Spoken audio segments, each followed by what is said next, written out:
Hola from Cabo. My name is Lexi. I've been living here for about 2 years now, and I share what it's really like to live here, both the salty and the sweet. So let's get into it. Let's talk about the jobs that are available for immigrants. Specifically, I'm focusing on the United States because that's where I'm from. So these are the types of jobs that I would recommend for US citizens that are deciding to move to Mexico, either temporarily or permanently. A question I got asked recently is if it is hard to find a good paying job if you're moving to Cabo. And the short answer to that is yes, it is hard. One of the viable ways that you can move to Cabo from the United States is to get a work visa. So what you'll need is a job offer from your employer, and they have to basically state that no Mexican person can do the job, and that's why they're hiring someone from outside of Mexico. I think this is pretty standard for wherever you would move and get a work visa, although the process was fairly easy and I can talk about it in another video. The highest paying jobs that I would say for Americans would be either timeshare sales or real estate sales. If you don't understand timeshares, a lot of the resorts actually offer timeshare options as well, so they have a sales office there, and if you fall in love with Cabo, you can purchase a timeshare. So basically how a timeshare works is you own a part of the condo or house or whatever it is. Maybe there are 4 entities that own a timeshare together. How that works is each year you will have certain months that you're allowed to use the timeshare for. So let's say you have the timeshare and your months are March, April, May. Just for an example, you can go to your timeshare anytime during those months. No one else can access it unless they have an agreement with you. Or sometimes what people do is they use their timeshare as vacation rentals, and that's how you can get an extra income. So working for timeshares, these are the people that heckle you whenever you are in the airport and they're offering you free excursions and things like that. As we know, nothing in this world is free, so you have to usually sit through a timeshare presentation. This happens to many people that visit Cabo. Some people actually want to do the free excursions or want free things, so they do always attend the timeshare presentation. I like to work in timeshare sales. They are very hard and direct sales. But they usually have a shorter schedule. You'll get off around 1 p.m. every day, well, depending on whatever your schedule is, but usually they work half days, so the schedule is lighter and you have more time to actually enjoy living here. But on the other hand, there's usually more pressure to make the sales. Of course, you want to make sales because that's how you will earn your living. I know a few people that have worked in timeshare sales and they said it is really easy money. I can't attest to that because I've never worked in timeshare, but that is one option for work.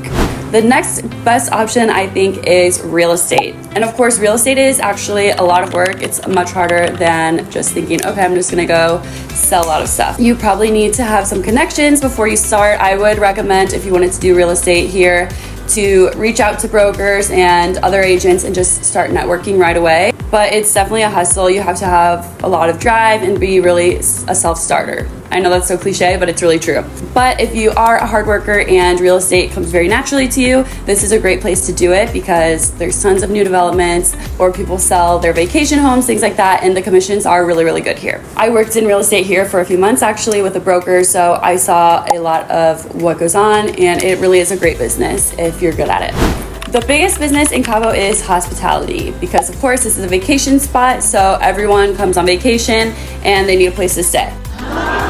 Other jobs in the hospitality realm that you can consider are property management. I don't think that the money is as good in property management, but there's definitely money there. So that's a good one, and you'll also have a more flexible schedule. So obviously hospitality is a big umbrella. Restaurants, serving, things like that. I think that you can make decent money. I think if you are a server at a high-end bar or restaurant, like definitely pick a luxury place where the menu items are expensive and people are going to spend a couple $100s at least. I think that you can earn good money doing that, but you would probably honestly need something else to do. So maybe you could do timeshare sales in the morning and then serve in the evenings. Also, events are huge here in Cabo. There's a lot of weddings and things like that. So what you can do is get into event planning. But another part of event planning is all of the vendors. So this is actually what I work in. I work for a vendor and I work in sales. So there are different types of vendors like florals, rentals, production.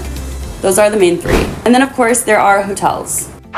I personally would not really want to work for a hotel because you're not going to make any money doing it, so I don't really want to talk about it. But whenever I was trying to figure out how I was going to stay in Cabo before I had a job, I was applying for tons of different jobs, and I applied for one and I went for the interview at a hotel. I have the offer letter, let me find it. So just to give you an idea, daily salary for working in a hotel as a lobby ambassador was 550 pesos, okay? 550 pesos. Let's look at what that is equivalent to. 550 pesos in US dollars. $30 per day, okay? So let's times that by, let's say, 28 days.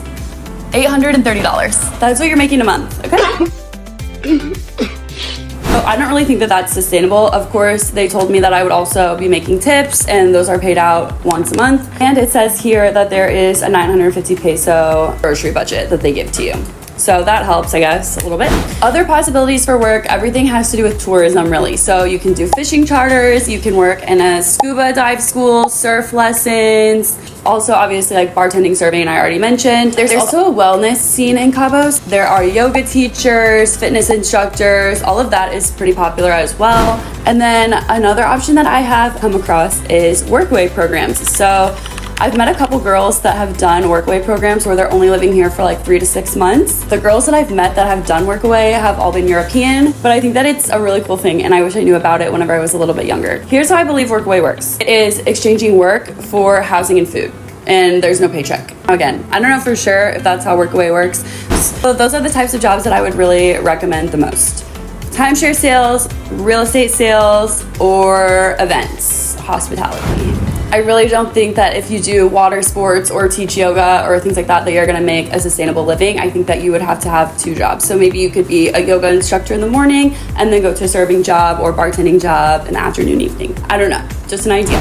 The Americans that I know working in Cabo are working in real estate. I do know a Canadian girl who lives here as well, and she has a lot of Canadian friends that work in timeshares. So I think that those are like the most popular 2 options. So I actually don't know any other Americans that are working here. I actually don't know. I know one other American here. This person is back and forth because they work on a boat. So they're sometimes in the US, sometimes here. Okay, so now that we talked about the best jobs, I want to talk about what the work culture in Mexico is like. So of course, if you don't do real estate or timeshares and you just work in a traditional type of job, you have a traditional Mexican schedule. For the most part, it varies company by company. The standard schedule in Mexico is to work 6 days a week, Monday through Saturday, and Monday through Friday is usually 8 to 5 or 9 to 6 p.m. And on Saturdays, you usually work 8 to 1 or 9 to 2. That's the standard schedule. So that in itself is hard to adjust to, and then you're also definitely going to be earning less than you earn in the United States unless you work for an American. But I still think that the Americans who own companies and stuff here pay local prices or pay a little bit better than local prices maybe, but it's still not what you'll be earning in the US. No place that does pay like US prices, let me know in the comments. I have yet to find somewhere like that. As I've already mentioned, the wages are lower, so I would really recommend a commission-based job or a job where you earn a base salary and commission. So if you're coming from the States, definitely be prepared for a culture shock when it comes to working. If you want to know more about the visa process in regards to getting a work visa, I can definitely make another video about that, just getting into more of the details. If you are gonna come to Cabo and look for a job, there's no salary transparency, and they also do salaries by month. They'll say, okay, we can offer you X amount per month, and then you kind of have to figure out, okay, can I live on that every month? Or by day, like for example, I've never seen it anywhere except from the hotel that they've done it by day. So that's something that was interesting to know. And then they also ask you at the interview, like, okay, how much do you want? I never knew how to answer that question because I didn't really know, and I still don't really have a full clear on what the standard is for each different industry and each different type of job. The bare minimum that you need to survive in Cabo is 20,000 pesos per month, I would say.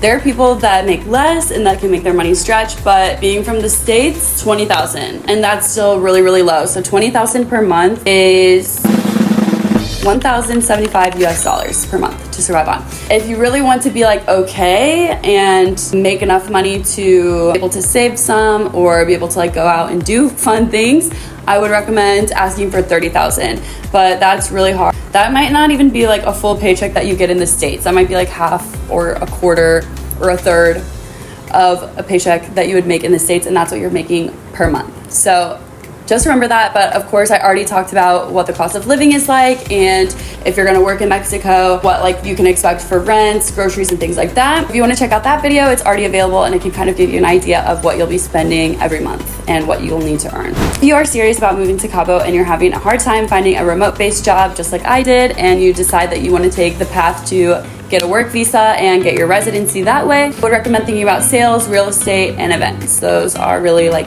the main three. Definitely research what the work culture is like and the paperwork before you pack your bags. So that's all for today. Leave a comment if you want me to talk more about the work visa, if you have any specific questions related to working and living in Cabo. Stay salty and stay sweet, and I'll see you next time.